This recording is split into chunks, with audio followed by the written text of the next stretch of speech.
Yang saya aneh, orang yang mengaku beragama Islam justru mengolok-olok kalimat sunnah Rasul. Boleh jadi mungkin karena sempitnya ilmu pengetahuan agama. Karena sempitnya tentang pemahaman tentang hadis Rasul. Betapa banyak di mana-mana sekarang yang mengatakan sunnah Rasul seperti tadi. Masya Allah, ini miris buat kita, sedih buat kita. Rasul yang seharusnya diagungkan oleh kita, tapi dilecehkan oleh umat Islam sendiri. Bagaimana tidak dilecehkan? Sunnah Rasul yang begitu agung, hukum taklifi nomor 2 setelah kita dengan Al-Quran, sunnah Rasul yang kedua. Kenapa sunnah Rasul diidentikan dengan berhubungan badan suami istri? Ini yang sangat salah. Seolah-olah kalau menyebut seperti itu, Nabi itu seolah-olah disebutnya doyan kawin, doyan berhubungan badan. Ke situ kan larinya. Itu penghinaan, itu pelecehan kepada diri Rasulullah dan juga kepada sunnah Rasul. Ini berawal dari ada orang yang mengatakan, dalam tanda kutip, ada orang yang mengatakan hadis katanya, barang siapa yang berhubungan badan pada malam Jumat, itu sama dengan membunuh 100 orang Yahudi. Masya Allah. Ini bukan hadis. Diusut dalam kitab hadis yang manapun ini tidak ada. Ini karangan orang-orang yang tidak bertanggung jawab. Anda bayangkan, masa iya sih pakai otak sehat?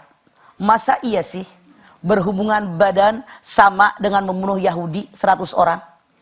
Apakah Islam memerintahkan membunuh orang-orang Yahudi? Tidak. Kita lihat sejarah. Ketika Rasulullah dengan para sahabat memotong korban, Rasul tanya sama sahabat, mana tadi daging kambing yang sudah dipotong-potong tadi sebelah sana ya Rasulullah? Bungkuskan dulu buat tetanggaku yang Yahudi. Ngerti maksud hadis ini? Ini baru hadis. Rasul mengajarkan walaupun tetangga kita orang Yahudi, kalau kita motong korban, mereka bagi karena ada hak sebagai tetangga. Di kita banyak yang salah paham. Jangan dibagi, dia mah orang kontrakan, belagu banget orang aslinya. Saya tidak bercanda, kenyataan kok di Betawi banyak yang begitu. Saking bodohnya nggak ngerti agama. Rasul sendiri ketika motong korban, dia minta sama sahabatnya, bungkusin dulu tuh buat tetanggaku yang Yahudi. Saya ambil contoh lagi. Saya yakin Anda pernah mendengar kabar ini.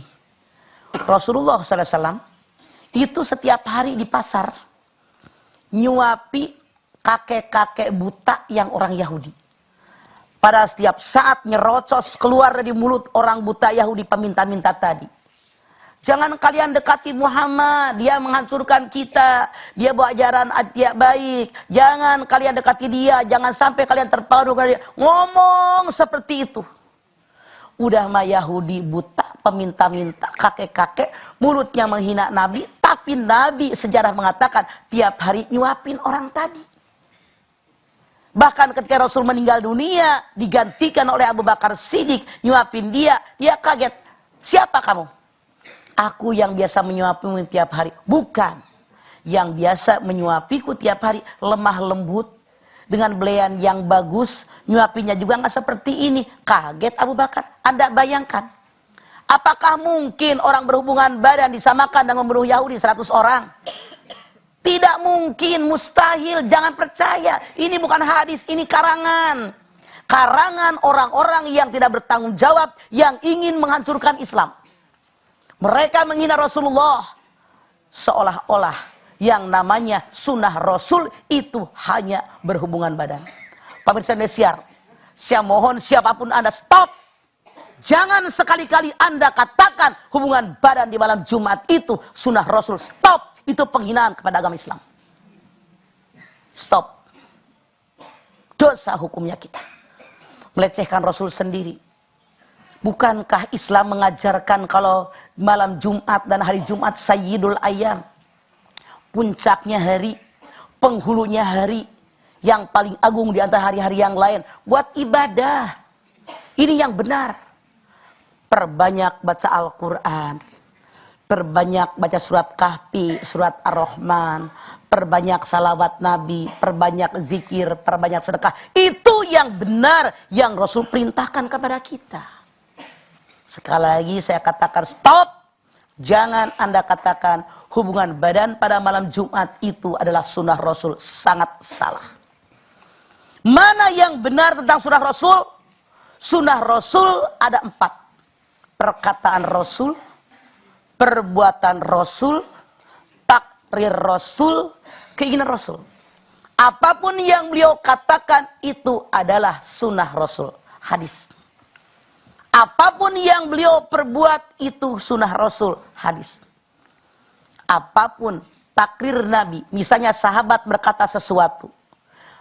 Rasul tidak menegurnya. Artinya diperbolehkan. Ini takrir. Kalau ada sahabat berbuat sesuatu di depan Nabi. Nabi tidak menegurnya. Artinya boleh. Ini takrir. Dan keinginan. Saya ambil contoh. Pada tahun ke-9 Hijrah Rasul mengatakan. Kalau saya masih hidup sampai tahun besok. Saya akan puasa 2 hari, tanggal 9 dan 10 bulan Muharram. Ternyata Rasul keburu meninggal.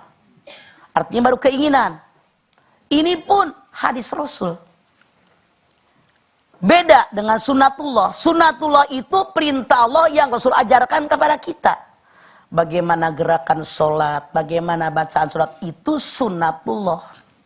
Sudah Rasul yang disampaikan dari Allah. Jadi sunnah Rasul bukan berhubungan badan. Salah, itu sangat sesat, sangat jelek, menghina agama kita. Stop sekarang. Kita yang beragama Islam, jangan sekali-kali mengatakan hubungan badan pada malam Jumat.